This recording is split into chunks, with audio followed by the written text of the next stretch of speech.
ننتقل إلى شاعر أعرفه منذ التسعينيات أو منتصف التسعينيات، وكان سالم العالم يكتب القصيدة الفصحى ذلك الوقت، ثم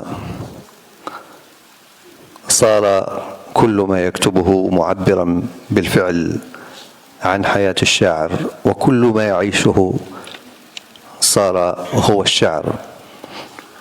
سالم مصطفى العالم ولد في إيطاليا عام 1968، شاعر ومؤلف مسرحي وكاتب مهتم بالنقد للرواية والسينما.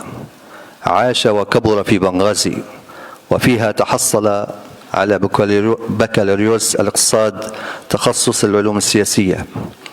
يقيم في عاصمتنا الحبيبة طرابلس، هو مدير فرع مجلس الثقافة العام بطرابلس، وعمل مديرا لتحرير مجلة المسرح والخيالة من 2009 إلى 2011. تحصل على الترتيب الأول عن أفضل أغنية ليبية بعنوان نفترض عام 2010، والتي تمنحها مجلة الشبابية. من أبرز شعراء شعر العامية المحكي في ليبيا صدر له أناوي الليل خوت، ابتسمي، خريف الريح، علي جوك، ارقص ألم. له تحت الطبع مسرحية الفكرة. لحن كلماته وديوان لأنثى واحدة، لحن كلماته العديد من الملحنين الليبيين، وهو مؤلف الأغنية الشهيرة ضي القمر صياد. الليلة نستمع إلى سالم العالم.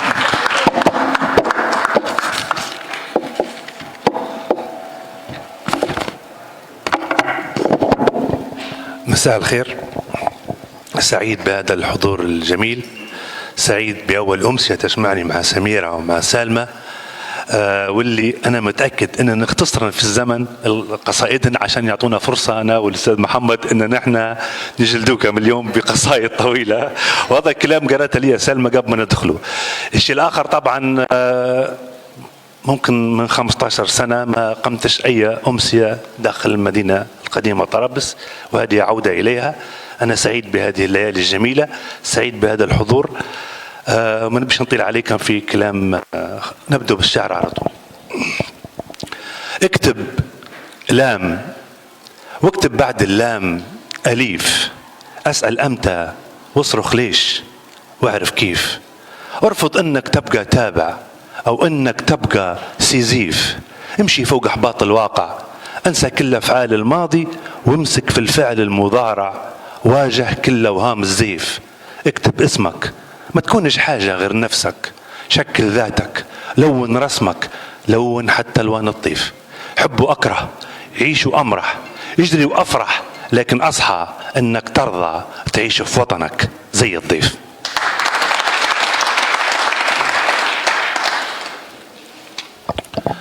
النص الثاني على خد المساء.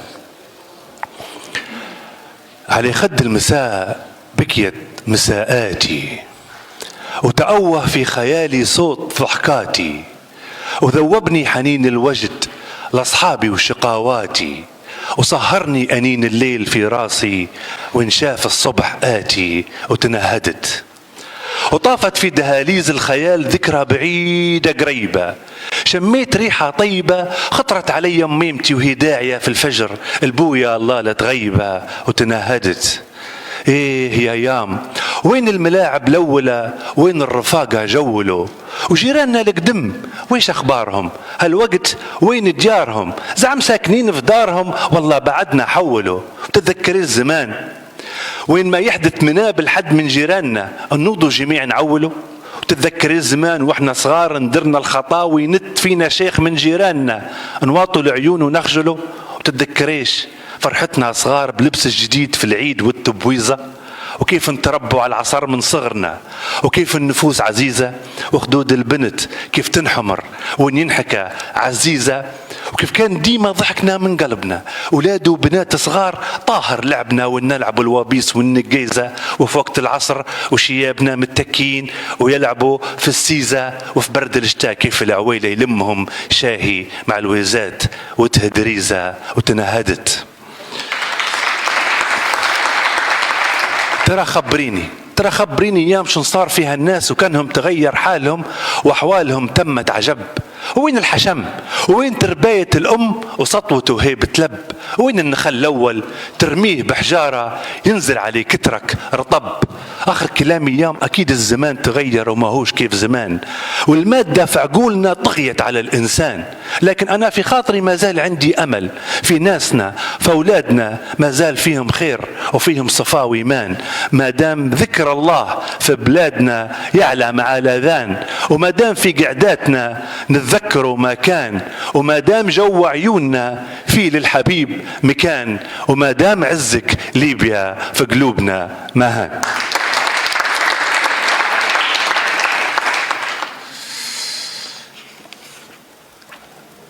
لي زمان حزين، والحزن كبرني صغير من قبل حتى نعرف معناه، والفقد علمني التباكي على الحليب المنسكب، والألم رافقني طفل وياما لعب بيا وواجد لعبت معاه، والجوع يكسر خاطري وكلمة حنونة تجبره، وديما وانا عندي سؤال، يا هل ترى في هالبلد نلقى متر في متر في تراب يحضني في أي مقبرة؟ لو كنت فعلا صاحبي احسب معايا بالقلم والمسطرة شو مكسبي وكم الخسارة في حسبتي وكم هو الربح.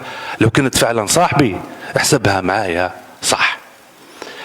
لي زمان ما قلتش قصيدة تقولني، ولي زمان نبرم على الكلمات والحروف تبرم حولني، ولي زمان نكتب على إنسان لا شايفه لا نعرفه، والشعر يبي معرفة، والمعرفة تبي إجابة عن عديد الأسئلة. لو كنت فعلا صاحبي أبحث معايا عن حلول للمسألة. مسروق من عمري عمر، وضيعت من يدي 12 فرح، ومرة وأنا في حالة فلاس بعت 200 ضحكة العابرين سبيل وما بعت حتى جرح، وسددت علي صاحب حنون وطيب حفنة دموعه حزن وحق الرفق والملح. شو المكسبي وكم الخسارة في حسبتي وكم هو الربح؟ لو كنت فعلا صاحبي احسبها معايا صح. لي زمان هارب أنا مني ومش عارف نعيش، وكل ما وقفت الصبح قدام المراية نلقى وجه يخزر لي وما يشبهنيش. كيف نقدر نرتب محتواي ونعرف شكون ضدي ومن هو معاي؟ لو كنت فعلا صاحبي احسب معايا الجاي. مخطوف من حضني حضن، ومدفون في صدري نغم، وعندي حذاء للبيع مش ملبوس، من يوم ما الخطوات ذوبهن لغم، وورثت من جدي رصاصة رحمة، بالك في لحظة قهر تعيني على الزمن، ومن أجل كسرة عيش وبأبخص ثمن بعت الكفن، وعندي 3 صغار ممكن بيعهم لو كان يشروا لي وطن.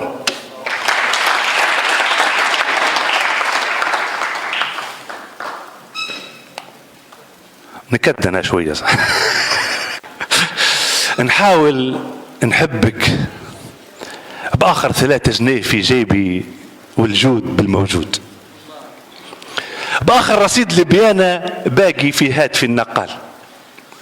هنحبك رغم الألم والفقر والمحال، هنحاول نحبك بالوقوف جنب المقاهي الساهرة باش نلقط إشارة نت مفتوحة نبعت لك بيها رسالة على الواتساب مكتوب فيها أنا مشتاق لك، ونبعت بعدها قلب، ونتصفح حسابك على الفيسبوك ونقرأ آخر ما كتبتي على الحائط أنا واقعة في الحب، ونتخيل أني أنا المقصود.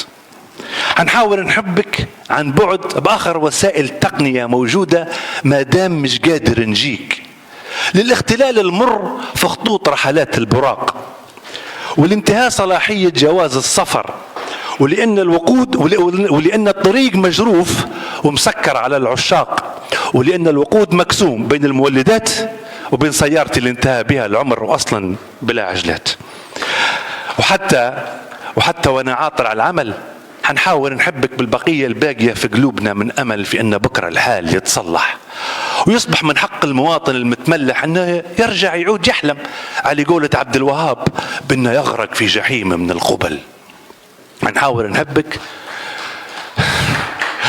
هنحاول نحبك وأنا واقف في طابور على المصرف، ننتظر آخر مرتب من سنة ما زال مش نازل، محشور وسط الساد هاددها التعب وبالعرق مبلولة، تحكي عن كثر الفساد وعليه نقص السيولة، بعض منهم عايشين من غير روح ونازحين من المنازل، وبعض منهم خاليين من الطموح وملوا من كثر التنازل، وبعض آخر مالية الضحكة شدوقة من كثر هزل المهازل.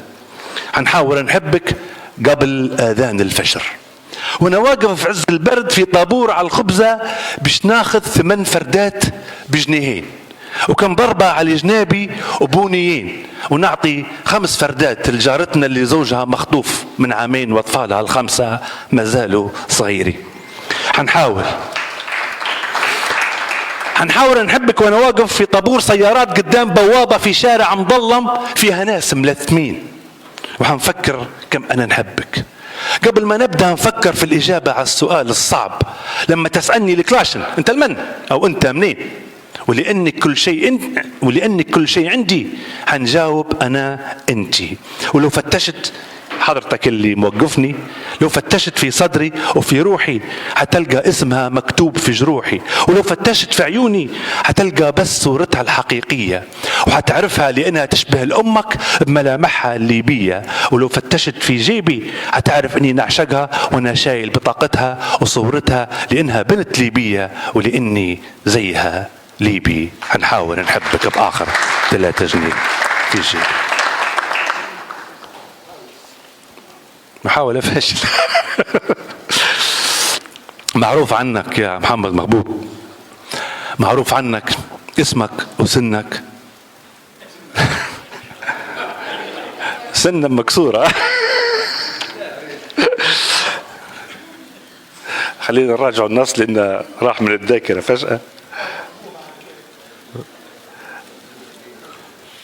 معروف عنك اسمك وسنك والوظيفة والسكن وشكلك ولونك وحدة البصر في عيونك وطولك وعرضك والوزن ورقم الحساب الممتلي في بنك الحزن.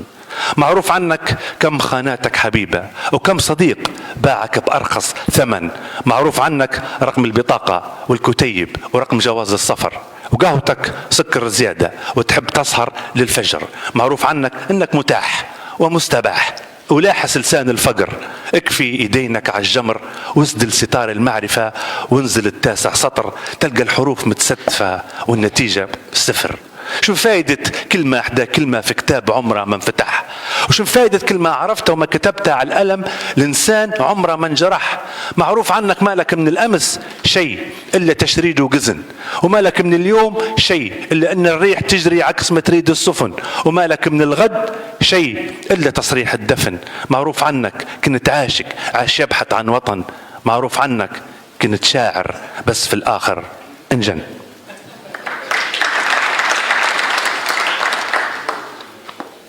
أسئلة. يا ساكنة في الريح والليل وقت هبوبك، يا نازلة في صدر السماء تشريح وموشمة وجه القمر بهدوبك، لمتى البحر يغرق على شاطيك والشمس تصحى وتنطفى في يديك والصبح في عيونك صفر والفجر وان غروبك. يا ساكنة في الريح، يا صابرة صبر البحر على الملح، يا جارحة نصل الحقيقة جرح، يا مكحلة بالفجر عين الصبح، يا راحلة بين الشقاء والفرح لمتى المراكب في سفر والشط غايب، ولمتى انتواعد في المطر جنب الحقايب، وما بين وعد وملقى توقف حكاية صامتة، وخلف المرايا الشاردة تطلع صورنا باهتة. يا شوقنا وانتي بعيدة عنا، ويا شوقنا وانتي قريبة منا، يا قاسية في غيابك يا باهرة في حضورك، من خبى عليك عيوني من على علينا صورك، ومن قال اني نكون لو ما تكوني، ومن قال ان نورنا ما هو قبس من نورك. يا ساكنة في الريح، يا نايمة في حضن الشتاء ومتوسدة الغيوم، يا ساهرة خلف المساء ومخضبة كف السماء بنجوم. كيف نكتبك وبين الحروف مسافة ما تمتلى بحروف، كيف نرسمك واليد ديما راشفة وألوان حبري ناسفة ونبض الأنامل خوف. كيف نوصفك والشعر مش لاقي شعر والسر مش معروف. وكيف نشرحك وانتي كما لغز الحياة، لا ينفهم لا ينسلى، وما فيش في علمي علم يقدر يحل المسألة. فبأي شوق أتقيك وكل زادية أسئلة يا ساكنة في الريح. وبأي شوق أتقيك وكل زادية مكحلة يا ساكنة في الريح. هذه الحنان. عند مازال شوي، مازال حاجاية. نغير الجو شوية، نكد مع الناس. عندك علم تحضر حنان وشمس وترحل علي عمري ظلام وظلم، وتحبك على بعضك حواس الخمس، وتسكن عيونك في عيوني حلم، واني تنفس في هواك نفس، وربي طلقني باش نحبك. بس عندك علم شرعت لك باب المحبة صفح، وقفلت بيبان الأحزان غروب، وسميت باسمك يا حبيب الفرح، وغيرت معنى القسم والمكتوب، واني نسيت معاك شكل الجرح، واني اخترتك في الحياة اسلوب، واني نتألم لك ونفرح لك ونسهر لك ونحلم لك وبيك نحس، وطلت خيالك للعيون ونس، وربي طلقني باش نحبك. بس عندك علم. طبعا مش هنطول عليك، من 3-4 نصوص وخلاص. يعني بعد 15 سنة نطلع ندير أمسية اسمعوني وخلاص. يا حب ما بينتسى، حاولت نهرب منك، ننسفك في آخر قصيدة قلتها، ندفنك في حرف مايل على اليمين، نردمك في صوتي في سكوتي، في رعشة تسيطر على اليدين لما تمري من مدينة كنت نعرفها قبل 10 سنين. نتخايلك نستحضرك في ريشة الفنان، في لوحة في منحوتة في لون أزرق هارب من سطوة الألوان، نلقاك في أغنية للست، في تتر المسلسل السوري، في معزوفة الباخ أو شوبان، نكرك من كثر مانك حاضرة في كل شيء، نشتمك نسبك نقلب عليك الطاولة، نكسر حضورك بغيابي عليك، تطلعي في فنجان قهوتي على الصبح، في نقال على غفلة يرن في يد بنت مخطمة وكفوفها تشبه ايديك.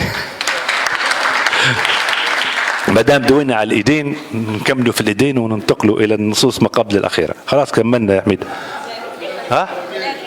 البلاد تنحب بقى شوية، خلينا نقول إنها موتيهن في الزمن اللي عطينا ليه. لا الدنقلي مازال بدري، كان كمنت عندي قصيدة مازال بدري، رغم خليش نقرأها على الكاميرا. في أصابعها بيانو وقوس قزح لكن ب10 ألوان. في أصابعها موسيقى في مقام النهاوند وعزف عود ولمسة من عطر الكمان. في أصابعها بياض وسلسبيل، في أصابعها قحوان ومسك ليل، كفها شمس ونهار والأصابع جناديل. لما تفردهن تزغرط في المكان جوقة بلابل، ولما تحركهن طبيعي يصبحن كيف السنابل يرقصن وسط النسيم. وكان هي لمتهن في لحظة داخلك يعزف صبا وواقعك يصبح أليم.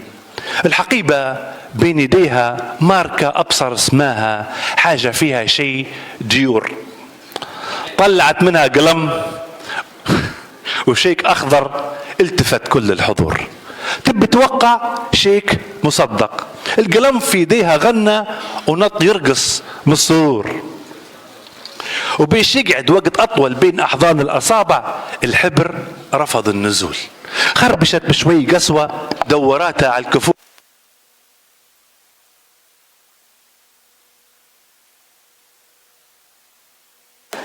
مست القلم بشفايف، يا لطيف الطف يا رب، كنت مستوه في أصابع صرت بالشفة مسحور. القلم كائن خبيث بس ذاك طعم النعيم، غنى حبرة فيه طول سيكا بس عالسيب بيمول. يا إله الفن وينك، ترسم اللحظة العجيبة، الأظافر كل ظفر وليه لون، والشفايف لون ثالث، والحبر أزرق وفالت، والأصابع من موسيقى، والخدود انبيت أحمر يشبه الخمرة العتيقة، والعطر انظر شو نست ما مختلط فيه الخزامة وياسمين مع بخور. طلعت منديل أبيض، مسحت قطرة من عرق، نزت فوق العنق جت على الصدر، ومسحت لطخات الحبر مسحت أطراف الأصابع والكفوف وسيباتها فوق رفة من الرفوف. كلا أخوكم اعذروني، رغم ارتعاشي وارتباكي من بهاء الحسن كله، ورغم ما في طبعي الطيب من خجل حشمة وكسوف، يدي في خفية امتدت واخطفت منديلها بعطرها السحر الصباحي ولمسة شفاها ودفء الأصابع وقطرة عرقها وليلها، وصوتي تغنس في موسيقى ولحن يتدلع مشاعر. ومن هذاك اليوم نكتب في دواوين وقصايد، في الإيدين وفي الكفوف وفي تلاوين الأظافر، ومن رقصة المنديل فيدي انولد فيا فنان واصبحت محسوب شاعر. قربنا على النهاية. علي جوك، علي جوك، أنا السبب. هذه قصيدة لي، أنت السبب. لا مش حافظها. أبعتها. هذه ملحنها أنت، حلو.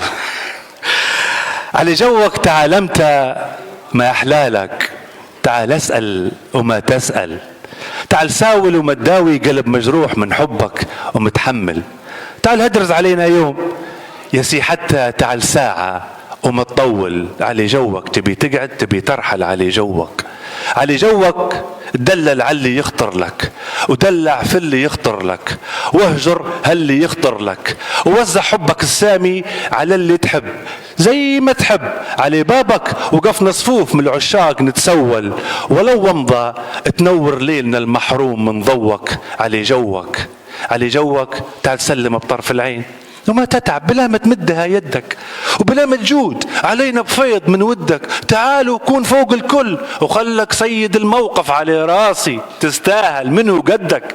تعال وخود مني شوق وانا عارف بحور الشوق ما تسدك. تعال بكل اخطائك وبعيوبك، تعال بجزرك وبمدك، تعال بكل ما في الريح من قوة، وجرفني وتوهني سفينة في عاصفة تنوك. وما تحزن تكسر شيء في روحي ولا يهمك، ياخذ سونا وسوك. علي جوك. ضي القمر صياد، ضي القمر صياد، واشواقنا ميعاد والليل همسة خايفة. جيتي على اطراف الخريف متسربلة بالصمت، مشحون فيك الكبت لكن عيونك باين عليها مرايفة. جيتي بعد ذاب المساء وبيني وبينك ليل، والجرح ما حل غفاه. كملي لا زيت في القنديل والعمر عدى كيف مانك شايفة. متأخرة متأخرة دهر وتمان جروح، وجسر المواعيد انكسر، وسفح المسافات انحدر، وشوق الحياة مذبوح، والغيم ما في يدها مطر، والروح ملها روح.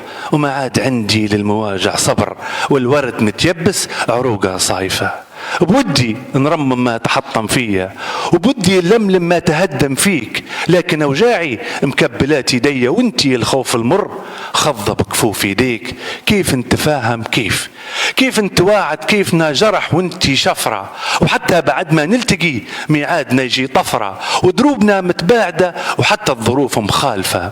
الله والنبي لا تحلمي بالورد، الشوق غرسي والورق، لا تحلمي بالفجر، الليل عمري والشفق، ومدي الخطاوي صبح تعبر حدود أيامي، وعيشي حياتك فرح خارج مدار أوهامي، ولا تلزميني بشرح ماتت حروف كلامي، ودرب النهاية منفتح قدامي. وضي القمر صياد وجروحنا ميلاد، وفي القلب دمعة ناسفة.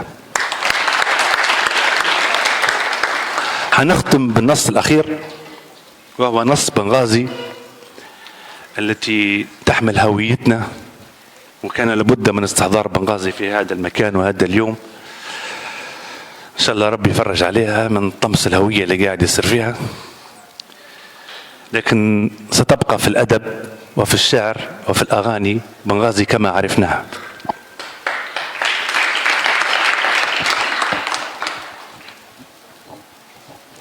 بنغازي أمي إن كان غابت أمي، وطعم الملح في دموعي وطعم الزيتون في فمي.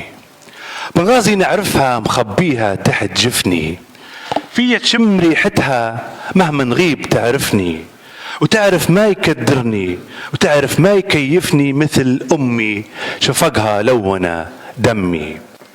بنغازي تعرفني زناقيها وتعرف صوت ضحكاتي، وتسمعها في أشعاري تشكل نبض كلماتي، وتقراها في تعابيري وتلقاها في حكاياتي، وتعرفني لياليها وتعرف كل شطحاتي، وتذكرني مقاهيها وتذكر من هم أصحابي وتذكر أجمل أوقاتي.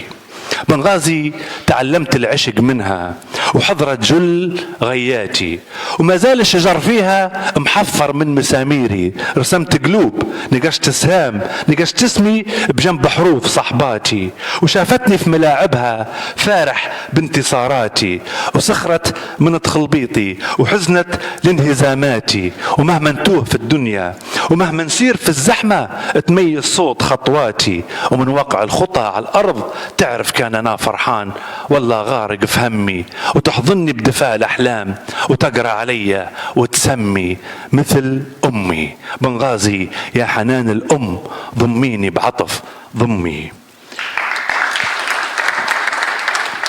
بنغازي حنونة وكل حد الضم، والخير فيها على الجميع يعم، واللي ما عرف بنغازي ما عرفش كيف الأرض وكيف الشجر وكيف الموج وكيف البحر وكيف الشمس وكيف القمر والليل يبقى أم. بنغازي عروس اليم وحلم الضيف واللافي، تلاقيك بكرم هلها وديما ودها صافي، ولو مرة زمان البرد حاصرنا اللود بحضنها الدافي، وكان الصهد شفشفنا علينا تجود بنسمة ريح هفهافي. قمرها في سهاريها مونسها وما تغني نجوم الليل إلا في مجالسها، وهي بالنور محتفلة شذا لنسام يناعسها، تغفى غفية الطفلة ويصحى الليل يحرسها، وبرموشة يغطيها وفي شفونة يدسدسها، وتضحك كان هب الريح وداعب بزهرة الدفلة، وبكفوفة تحسسها وتفرح لهطول المطر على غفلة، ويد الموج تلمسها. مراكبها في غروب الشمس تشق اليم مطمانة، تطاوع راي ريسها، وترجع في غباش الفجر بخير الله مليانة، تواكبها تسابقها نوارسها. بنغازي هواها عطر انفاسي وتسكنني، وانا في روحي نتنفسها مثل امي، نوشمها على صدري وتغرب شمسها في دمي. بنغازي ولاد بلاد ربت عصر وجواد، وحتى صغيرهم يسمى قدر وهمة وما يخيبش وسط الميعاد، يفرح كان الضيف لفالة برقة حالة يرحبه وبودي يضمه، رحبك رحبك جعلنا الزمان ما يكبك، مرحبا بضيوفنا إن ما تساع الأرض نشيلوك فوق كفوفنا، مرحبا ايش حالك قمعز هدرس تريح من الهم فضي بالك، راك في بنغازي لا تحير لا تتوه لا تتعب لا ينقص عليك الزاد، والحوش حوشك والخدود وساد. بنغازي أهل الكرم والجود بالموجود، واطفال ديما فارحه بالعيد والميلود، نصنع قناديل الورق متلونه ونحط فيها شموع ونرسم عليها ورود، وعند الشفق نطلع نقندل بيها نغني غناويها، هذا قنديل وقنديل يشعل في ظلمات الليل، هذا قنديلك يا حواء يشعل من المغرب لا توا، هذا قنديل النبي فاطمه جابت علي، هذا قنديل الرسول فاطمه جابت منصور. واخر الليل تبدا الحضره في زاويه بن عيسى، لا ميش لا بارود لا خط لا لوح لا العاب رخيصه، ونمسى ونا فرحان ونصبح فطوري رب سمن وعيش. بنغازي ملاعبنا بين البحر والشابي وسوق الحشيش، ومنزل رفيق المهدوي وسوق الجريد احدى سيدنا خريبيش، واحلام تكبر في قلوب صغيره واحنا صغار وندرسوا في مدرسه الامير، ولا عويله ونلعبوا في مدرسه الاميره، ولما يخش الصيف يلمنا ميعادنا في جنان سي الشريف، وتنسم علينا نسام من الكورنيش، وتبدا شطانتنا مع الطيور نصوب مقالعنا عليه الخليش، الجازر في يدك ليسرى مربوط فيها ستيك، وبالليمنة تحط النواة في الجلدة وتمكسد وتطلقها النواة، ساعات تصدف وحدة واغلب الرمي يطيش. وايه يا يمي مهما عليك نغيب ديما هوايا تحضني وتلمي، وسبحان يا بنغازي يا أمنا سبحان، حتى ونحن كبار ما زال فينا طفل يذكر أيام زمان، وما زال فينا للمكان مكان. شكرا.